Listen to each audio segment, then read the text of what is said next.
आखिर क्यों corona virus Bharat में बनाई जा रही है? भारत के लैब में बन रहा है कोरोना वायरस। आपने कभी सोचा इसके बारे में? अगर नहीं जानते हैं तो इस वीडियो को पूरा देखें, महत्वपूर्ण जानकारियां हैं आपके लिए। कोरोना वायरस का फैलाव रोकने के लिए दुनिया भर में कोशिशें की जा रही है। वहीं हैदराबाद में centre for cellular and molecular biology (CCMC) बीते हफ्तों में इस वायरस को लैब में उत्पन्न कर रहा है। इसका मकसद वायरस के जीनोम की बनावट और उसकी प्रकृति का शोध करना है, ताकि इस वायरस के बारे में अधिक से अधिक जानकारियां जुटा सके। एक नियंत्रित वातावरण में वैज्ञानिक अफ्रीकी हरे बंदर के गुर्दे की कोशिकाओं में वायरस को विकसित कर रहा है। CCMB को 5 दशक पहले ही हैदराबाद में स्थापित किया गया था। ये संस्थान देश की अहम रिसर्च लैब में से एक है।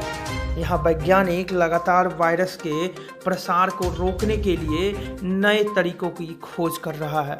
CCMB के निदेशक राकेश मिश्रा ने संस्थान की लैब में वायरस कल्चर के बारे में कहा, हमने लैब में इस वातावरण को बड़ी संख्या में उत्पन्न करना शुरू कर दिया है, जिससे कि कोशिकाओं की इसकी वृद्धि का अध्ययन किया जा सके, साथ ही सीरम टेस्टिंग का भी इस्तेमाल हो सके। राकेश मिश्रा ने आज तक के साथ कहा है कि अभी तक ऐसा कोई प्रमाणित प्रमाण नहीं मिल पाया है जो यह साबित कर सके कि भारत में कोरोना वायरस दुनिया के अन्य हिस्सों से अलग या कमजोर है। लेकिन मिश्रा इस बात से सहमत हैं कि वायरस लगातार खुद को म्यूटेट कर रहा है, यानी अपने आकार में परिवर्तन ला रहा है। डॉक्टर मिश्रा ने देश और राज्यों में बड़े पैमाने पर टेस्टिंग की वकालत की है। उन्होंने कहा है कि ऐसा इसलिए करना जरूरी है क्योंकि ऐसे केस बड़ी संख्या में हैं जहां लक्षण दिखाई ही नहीं देते।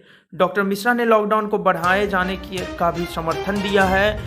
CCMB निर्देशक ने यह भी कहा है कि अगर सोशल डिस्टेंसिंग पर लॉकडाउन निर्देश का पालन करते हैं तो हम जून के अंत तक स्थिति को काबू में देख सकते हैं। अगर हम लॉकडाउन को सही तरीके से अमल नहीं कर पाएंगे तो साल के आखिरी तक भी ऐसा ही चलता चला जाएगा। उन्होंने यह भी बताया कि CCMB के वैज्ञानिक घोड़े जैसे बड़े जानवर में वायरस एंटीबॉडी विकसित कर रहे हैं जो प्लाज्मा एंटीबॉडी के समान है। देश दुनिया में किस हिस्से में कितना कोरोना का असर है ये भी आप जान सकते हैं। डॉक्टर मिश्रा के मुताबिक ऐसा कोई वैज्ञानिक प्रमाण नहीं है हाइड्रोक्सीक्लोरोक्विन नामक दवा के खिलाफ कारगर है, लेकिन साथ ही उन्होंने यह भी कहा है हानिकारक भी नहीं है, इसलिए फ्रंट लाइन वर्कर्स वायरस से सुरक्षा के रूप में इसे दिया है। तो दोस्तों ये थी जानकारी। अब आइए बात कर लेते हैं कि देश दुनिया में कितने हैं कोरोना वायरस के मरीज। इस पर अभी तक अपने भारत देश में कुल मिलाकर 34,804 कंफर्म केस हो चुके हैं। लगातार इसमें वृद्धि होती जा रही है। एक दिन में एक हजार पॉजिटिव मरीज मिल रहे हैं, जिसमें आपको बताऊं एक्टिव की संख्या 24,571 है, यानी कि इनका रिपोर्ट आना अभी बाकी है। वहीं ठीक होने वालों की संख्या 9110 पहुंच गई है। मरने वालों की संख्या 1140 है।